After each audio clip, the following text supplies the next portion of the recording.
Hey there, I, the Big Bad Wolf, am here again to shed some light on yet another recent Disney controversy. This time it involves how last week Disney Plus finally added most of the Muppet Show to the service.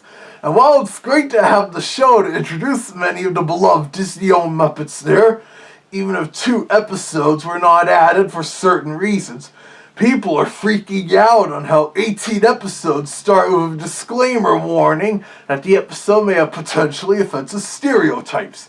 You know, this thing.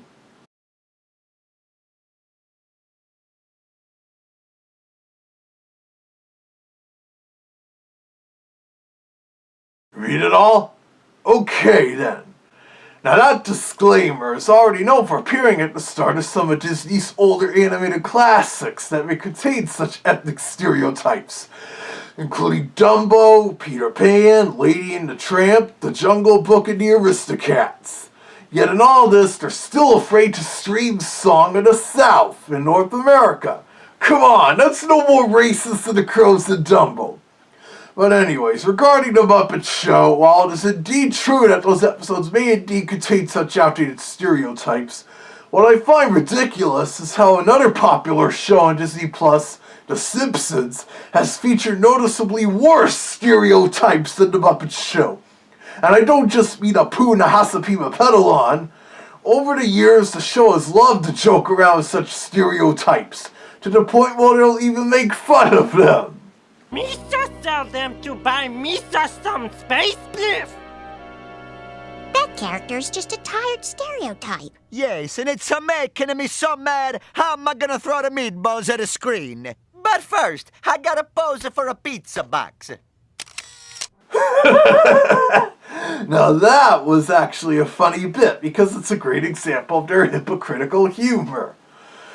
And the show has even seemed to sometimes treat the LGBT community as an ethnic stereotype. What with Hank Azaria usually voicing gay men with that horrible Caribbean-sounding accent. When my man and I shopped for wedding gowns, we were mocked and shunned and pushed around. But yesterday we found a place to be gay. I'm going to marry my Harry in Springfield town. Gay-o, it's okay-o. Now, I'm not really gay, even if you often see me dressed like a woman, but I have plenty of friends that are in the LGBT community, and so I support it. And only recently did The Simpsons get under hot water for such racial stereotypes, such as that documentary, The Problem with Apu, which came out less than a month before Disney announced their plans to buy 20th Century Fox, no less. And then with all those Black Lives Matter movements and protests last year, this resulted in the show having to recast their African-American characters voiced by white people, so that actual black people now voice them. Like Carl Carlson now being voiced by Alex Dessert instead of the aforementioned Hank Azaria, and Dr. Hibbert now being voiced by Kevin Michael Richardson instead of Harry Shearer. And with that, Kevin has been a recurring voice actor on the show for like 11 years now, voicing numerous incidental and one-off black characters. And while some of them do sound alike and such, Kevin does have some pretty good range, as demonstrated here. Mr. Burns, I'm gonna make you sound hella different. Oh yeah. No wonder Eddie's spent most of Warner Brothers Animation's productions for roughly 20 years now. They seem to treat him like he's the Black Mel Blanc. And speaking of Warner Brothers, several of their Looney Tunes DVD sets tend to contain similar disclaimers to what Disney Plus now has, warning that several of the cartoons on the discs may contain outdated racial depictions, especially since these are aimed at the adult collector. Volume 3, the first to do such a thing, had a segment with Whoopi Goldberg providing a verbal disclaimer about the stereotypes, and that removing them would basically be erasing a part of history. You said it, sister! I know what that's like. Since most of you may recall the 1933 Oscar-winning cartoon I debuted in, The Three Little Pigs, had that bit where I disguised myself as a stereotypical Jewish peddler. Despite that being one of my best disguises, it's also my most controversial, especially after World War II.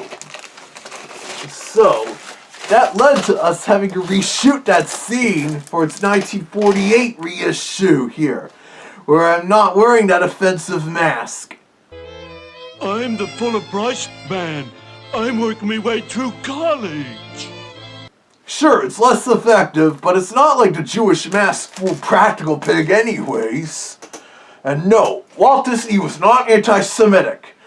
But yeah, sometimes it makes the mind reel on how ridiculous the Walt Disney Company can be at times. The Simpsons descriptions on Disney Plus don't even mention that it contains tobacco depictions thing they did with their own productions, including their animated classics that depict smoking. Since we all know how the Disney Company feels about smoking, since that was what killed Walt Disney close to 55 years ago. But besides that, I don't really know what else to say about all this, except I do like to share my thoughts on such Disney rumors and controversies, along with my thoughts on stuff like the 20th Century Fox buyout or the live-action remakes of their animated classics. And yes, I saw that Cruella trailer, and I can safely say that Glenn Close is a far better live-action Cruella de Vil. But I guess that's enough for now, so keep watching this YouTube channel to see whatever comes up next.